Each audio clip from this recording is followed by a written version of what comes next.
खोज्छु यता उता खुसी खोज्छु अझै शरीर स्वस्थ बनोस् भनी भौतारिन्छु सधैँ उसो भए पोखरामा ध्यान गर्न जाऊ हिमालको काखमा बसी मन शान्त बनाऊ तन स्वस्थ मन स्वस्थ संसार खुसी बनाऊ शान्ति र खुसीको स्रोत त्यही भेटाउनु छ पोखरामा ध्यान गरी जीवन सजाउनु छ पोखरामा ध्यान गरी जीवन सजाउनु छ।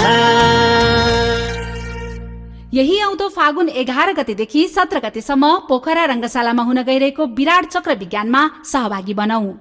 सहभागिताका लागि www.jivanvigyan.org र जीवन विज्ञान एप डाउनलोड गरेर फारम भर्न सक्नुहुनेछ।